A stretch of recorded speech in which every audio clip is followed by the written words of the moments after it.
Pose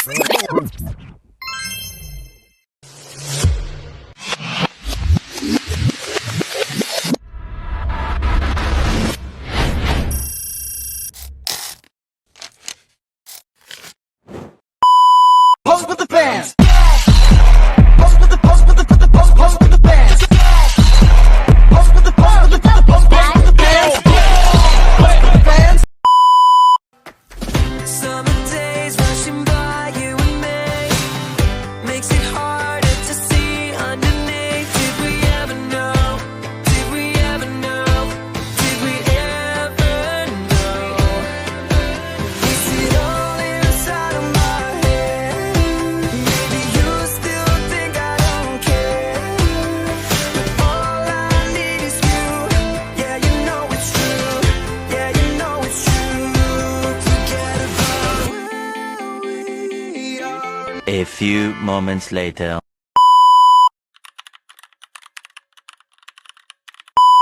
Jadi sebelumnya kami dari ini agribisnis Unila angkatan 2025. Di sini kami pengen jadi Pak D narasumber. Tugas kami sosiologi pedesaan. Kebetulan Pak D kan pernah jadi beberapa kali jadi ketua pelaksana kan event-event di desa ini. Jadi mungkin ada beberapa hal yang pengen kami tanyain lah tentang pengalaman Pak D selama memimpin acara. Pertanyaan pertama ya Pak D, itu sebelumnya Pak D kan pernah jadi ketua pelaksana tuh. Kira-kira karakter apa gitu yang Pak D bawa ketika jadi ketua pelaksana? Misalnya kayak contohnya Pak D biar kan pasti kalau di event itu kan ada ketua, ada bawahannya gitu kan. Kira-kira Pak D ini pas jadi pemimpin itu gimana gitu supaya bawahannya ini bisa nurut arahan atau bisa ikutin apa keinginan Pak D gitu ibaratnya pas jadi ketua pelaksana gitu. Jadi semua itu sebenarnya ya kerjasama sih sebenarnya. Kalau di kayak kita mengadain acara gitu sebenarnya nggak ada namanya rasa kamu pemimpin, kamu bawahan, kamu kenapa. Sebenarnya kerjasamanya biar semua itu terlaksana. Gimana suksesnya itu di mana gitu aja. Walaupun kita jadi ketuanya, kamu wakil, kamu anak buah, dari ikatan batin aja sebetulnya kan gitu. Kita gandeng bareng-bareng, nggak ada tugas kamu A, B, C, D gitu kan. Kita bareng-bareng aja. Jadi semua itu biar terlaksana itu gimana gitu. Oke. Mereka maksud saya nyaman gitu Pak D dengan gaya seperti itu, kayak kita bareng-bareng Iya, gitu. jadi tidak merasa diperintah gimana gitu. Artinya kan itu semua bawahan itu kita dengan tugas itu. Saya tidak apa karena tugasnya karena acara ini sukses gitu aja. Itu Pak D udah beberapa kali ini di event gimana tuh Pak D? Di belasan aja apa ada kayak gimana bersih apa gimana gitu? Di pilkada daerah ini. Nah, terus event kayak model ketua panitia suatu hajatan, kan gitu. Jadi nggak sekali dua kali lah. Beberapa kali Pak D ya? Jadi pertanyaan keduanya itu Pak, kontribusinya terhadap desa dengan menyajikan gambar desa. Salah. Jadi Pak D, pertanyaan yang kedua itu kontribusi apa aja yang udah Bapak lakukan tuh di dalam kegiatan kegiatan? Di panitiaan ya. Iya Pak. Sebenarnya kalau kontribusi itu sebenarnya cuma kebanyakan tenaga sebetulnya kan yang kita curahkan di situ. Tenaga dan pikiran itu cuma itu yang kita punya gitu loh. Yang lainnya itu ya mengalir aja sebetulnya. Yang pokok kamu mau mikir, kamu punya tenaga, ayo bareng-bareng. Gitu aja. Tapi kalau kamu nggak ada niat, ya sudah ayo aja. Kayak gitu kan gitu. Sama-sama. Iya, bergandengan tangan ayo bareng-bareng saya kira ayo gitu aja. Jadi gimana cara Pak D mengatur kayak rekan-rekan, memberitahu rekan-rekan mengatur suatu event gitu? Ya, pembagian tugasnya mungkin Pak D, bagaimana gitu awalnya?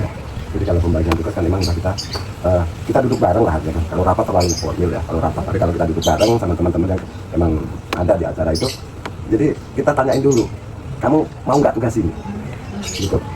Dan itu terbentuk kepanitiaan itu kan memang harus kita duduk bareng. Siapa mau jadi tunjuk panitianya atau ketuanya? Kalau semuanya apa? Ya udah, sampai aja yang mau jadi ketua. Kalau udah setuju semua, oke kita duduk jadi ketua. Terus tugas tujuannya apa ini jadi ketua ini kan gitu loh. Di acara apa? Karena acara A, B, C, D, tugas apa yang harus dilaksanakan? Yang penting-penting kan gitu loh. Yang lainnya mengalir lah. Kita nunjuk pun kita harus tanya. Terus kita kan artinya udah tahu latar belakang karakter orang ini. Jadi cocok apa enggak? Biasanya kayak gitu dulu kita lihat karakter dia. Kalau emang karakter dia nggak sanggup, kita lempar ke lain. Jadi Pak D untuk pertanyaan keempat yaitu apa yang membuat Pak D dipercaya oleh warga dan lingkungan untuk menjadi pemimpin saat acara-acara tersebut? yang tua-tua udah menyerahkan yang muda sebetulnya. Udah siapa yang gantian gitu. Tapi kan sebelum terbentuknya itu kan ada undangan nih, masih acara tempat si A. Nanti sebelum hari-harinya kan kita biasanya terbentuk kepanitiaan. Setelah undangan itu pada datang duduk bareng, itu tuan rumah tuh menyampaikan apa yang mau disampaikan di acara itu. Setelah menyampaikan ke apa segenap yang diundang tadi, baru nanti nunjuk si A, si B, si C. Tadi itu kembali ke keluarga lagi sih sebetulnya kan. Ini kita cuma merendahkan dia, tidak menunjukkan ini. Selama kita sanggup, tugas yang diberikan oleh orang harus kita wajib menyelesaikan apapun yang terjadi. Nah, untuk pertanyaan kelima, dampak yang terjadi setelah event itu dilaksanakan itu apa tadi? Dirasakan Iya, yang dirasakan. Banyak positifnya daripada negatifnya. Jadi kita bisa saling kenal gitu ya. Oh, kita zaman sekarang gitu ya, dengan kesibukan masing-masing yang tetangga. Tapi pernah nggak sih Pak dapat komplain gitu dari masyarakat gitu atau ada komplain? Atau pada saat event kayak ini kita kurang Iya, betul. Gimana sih cara Bapak? Kalau komplain sih minus ya, kalau komplain itu minus kalau itu. Berani cuma di orang komplainnya di belakang kita. Hanya cuma bisik-bisik tetangga kita aja, nggak berani namanya kita. Oh ini enggak, karena kita memang udah biasa ngadepi orang-orang kayak gitu, terus orang-orang kayak gitu kita. Tapi kita berbenah diri loh dari pengalaman yang sudah tua-tua, artinya belajar dari yang tua-tua. Oh, kayak gini, biar orang tuh merasa senang dengan kita, gitu loh. Dan semua itu harus ada peningkatan lebih baik daripada yang lalu. Semua itu jadi menjadikan pengalaman, jadi orang nggak jarang komplain akhirnya. Pertanyaan terakhir Pak De, gimana suka dan dukanya Pak De ngejalanin event-event yang selama ini Pak De lakuin lah itu?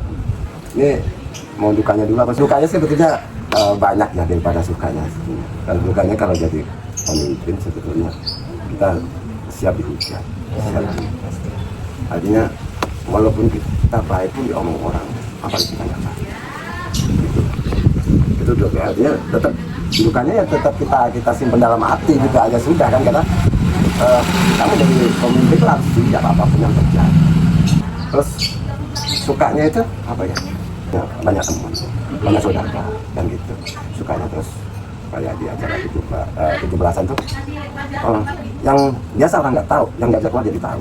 Kalau di acara hajatan nambah saudara itu suka banyak aja apa ya? Karena kita nggak tahu itu jadi tahu di orang juga, walaupun bukan di desa sini ya, jadi desa luar yang datang ke sini waktu hajatan kita jadi mengenal, jadi interaksinya enak juga. Sukanya itu ya banyak, dukanya daripada sukanya. Gimana sih cara Bapak mengatasi dukanya gitu Pak? Pasti kan banyak omongan orang yang kayak bisa kita hatikan Pak. Gimana sih cara Bapak ini biar nggak sakit hati? Biar nggak sakit hati sebetulnya kita minum obat. Apapun yang terjadi tetap kita terus. Biar sembuh sakit kita gitu loh maksudnya. Harus tetap kita telah mentah-mentah nggak masalah. Gitu, kita harus legowo, lapang dada, banyak sahabat dan istighfar kalau kita musuh. Ya mungkin cukup sekian Pak De pertanyaan dari kami. Saya mewakili teman-teman semua, mohon maaf Pak De kalau misalnya pada saat kami bertanya ada yang salah atau nggak enak di hati Pak De. Dan kami mau mengucapkan terima kasih buat Pak De Yoyon udah nyempetin waktu buat kami wawancarai. Dan semoga wawancara kita hari ini bisa bermanfaat untuk kita semua bersama. Terima kasih banyak Pak De. Terima kasih Pak De.